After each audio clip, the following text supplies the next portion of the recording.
Hey Rhiannon, hey Robin. So, first things first, happy birthday Rhiannon. Second, Robin, I'm also jealous that you were able to go to Essen. And third, Rhiannon, both me and my wife are teachers. I am an English teacher and she is a Japanese teacher. So we do, well, I do, bring games for the kids and my adult students.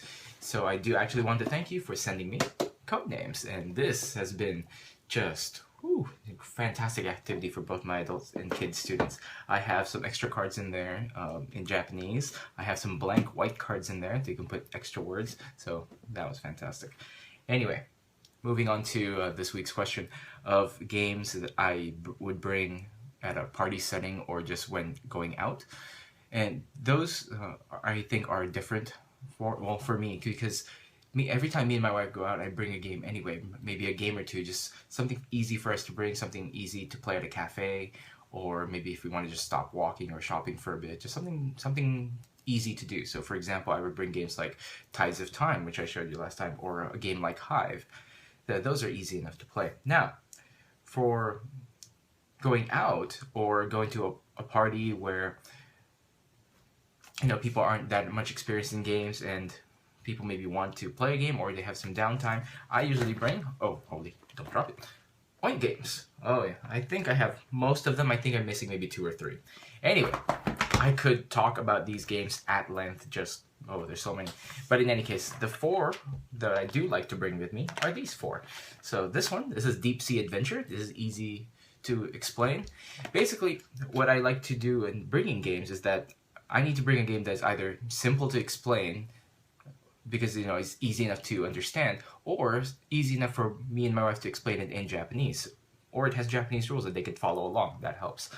Now, so I do bring Deep Sea Adventures. This is a roll and move, pick up treasure kind of deal, where you pick a treasure and try to bring it back to your submarine before you run out of oxygen. Very fun. I've had tons of fun with this, and I probably need to pick up a second copy because some of my tokens are getting frayed. I also bring Kobayakawa. This has been released by Yellow, same name, Kobayakawa, but this one is basically like a poker style game where you get a card and you're trying to bet that you would win that hand.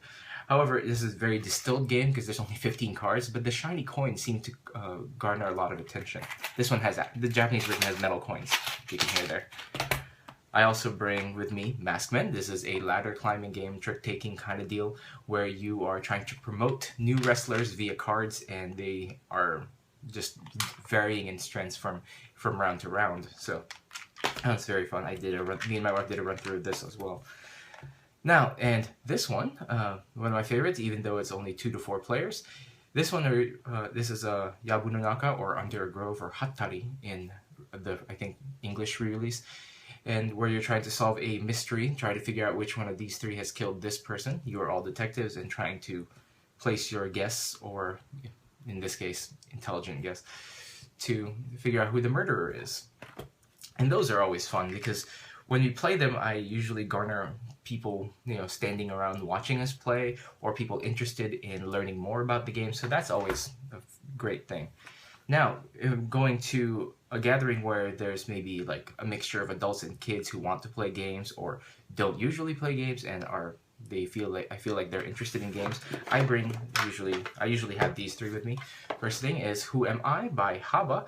I first saw this, I think, on Tiffany's I think it was Gen Con or BGG Con video, and I had to have it because it was just so very cute. Though this has been re-released so many times as like, well, this Who Am I, Where Am I, headbands.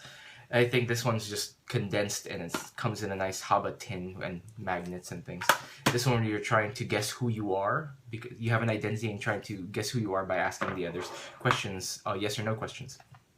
Very cute, especially for kids, because all the illustrations on the cards are quite childlike, like an astronaut or a boot or a duck or something. Anyway, and I also bring Sync Snipped, like you do. This is just easy to understand. I rarely have to explain this for more than 30 seconds, so. Sync Snipped, this is the 10th anniversary edition. And I also bring a game called Bluffing Zoo.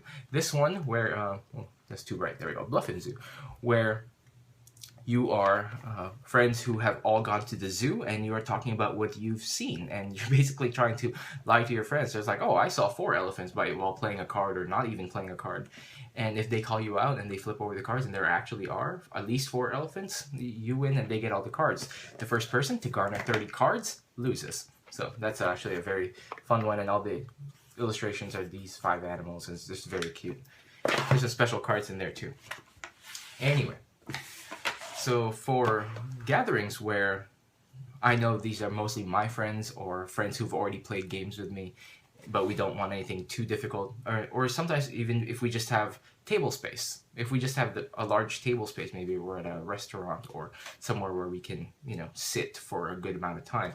I usually bring games like Saboteur 1 and 2. This is just great, fantastic bluffing games. One of my favorite ones, and I'm ashamed to say I haven't gotten much. I haven't played it lately. It's just because it's really fun when you get to know the people better, when you're playing with your friends a lot more. But this helps you, make friends and get new ones. That's actually very, very fun.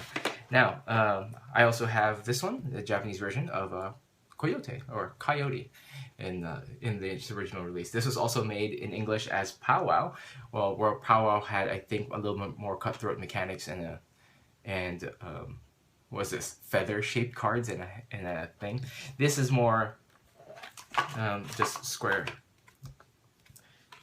rectangular cards, and here they removed some of the cards that made it a little bit cutthroat, and they just made it just a bit simpler, and they put all the card loadout in the back, so you can easily tell how many there are.